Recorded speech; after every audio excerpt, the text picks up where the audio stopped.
The past few weeks, Texas has been under a stay-at-home order, and many children or people might have been stuck in a situation that they may not be able to talk to a trusted adult about or seek shelter if needed. But that doesn't mean violence isn't happening. Joining me now is Amy from Safety Crisis Center in Titus County. Thank you so much for joining us here, Amy.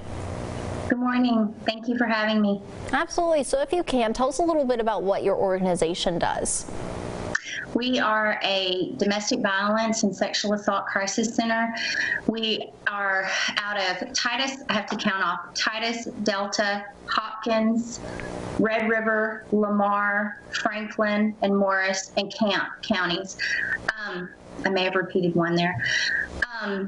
What we do, we have a shelter for victims of domestic violence and sexual assault who are fleeing, and we also have a crisis response team where we go to hospitals and to sheriff's departments and police departments for people who are fleeing or people who've been assaulted or raped. We work with sexual assault nurse examiners there at the hospitals. We also provide services out of our offices. We have an outreach office in Hopkins County, Clarksville, and Paris, and we provide housing assistance. We help people get into different forms of housing and counseling. We do prevention, education out in the communities, raising community awareness. We coordinate other resources in the community with clients, and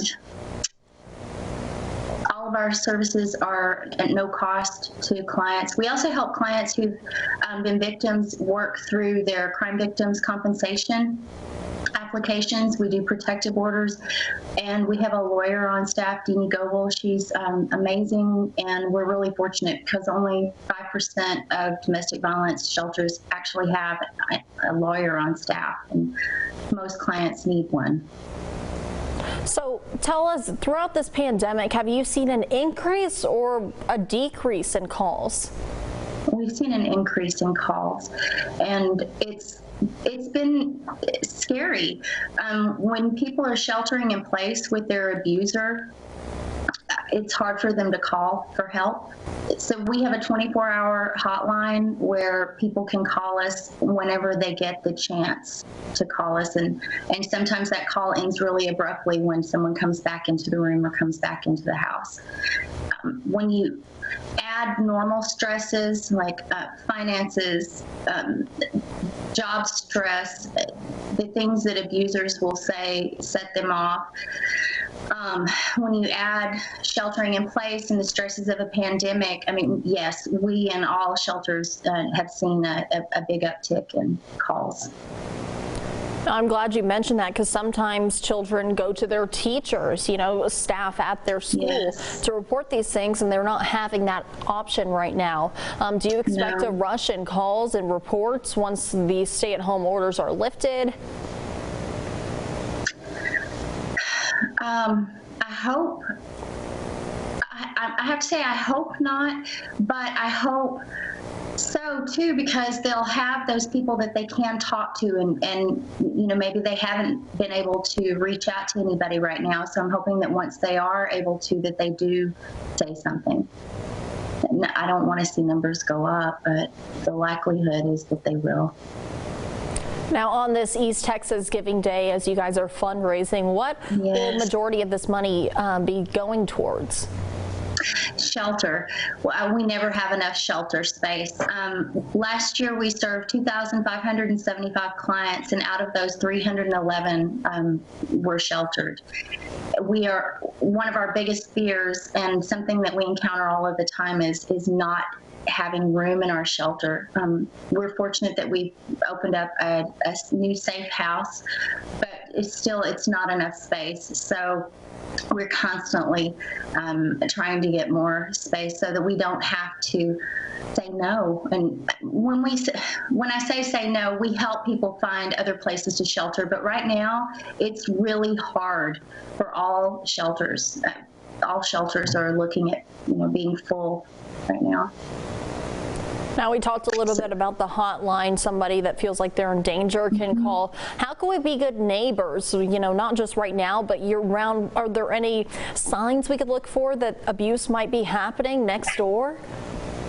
Yeah, when someone stops being around, when you stop hearing from a friend, when you stop hearing from a family member, especially if they're in a new relationship. One of the things that we posted on our Facebook page a few weeks ago, which it just blew me away. Letting a friend know that they can text you about makeup and to see, are you still selling makeup? And I wish I had it here to read straight to you, because it was just brilliant. That lets you know that they're in trouble. And if they ask about something specific, if you have like a safe word like mascara, you know, if they text you about mascara, you need to call the authorities for them. So as a friend or a family member or a neighbor, that's a way that people can reach out and you can be part of their safety plan. But just keeping an eye out on things that are out of the ordinary, like people not being in your life anymore for no explanation, people making excuses for bruises, not showing up to events, not doing the things that they normally do. Great advice right there. Amy, thank you so much for joining us. Thank you so much for having us, and we're really excited about East Texas Giving Day. Thank you for letting us come on and talk about that for a little bit. And also, we're having an online concert. We typically have a fundraiser in the square in Sulphur Springs, an outdoor concert, but with the stay-at-home orders, that had to change. All of us are learning how to do this a little differently now, so we'll be online having a virtual concert on our Facebook page, and we hope everyone comes to your favorite artists and make some new favorite artists. Look forward to it. Thank you again, and we'll be right back.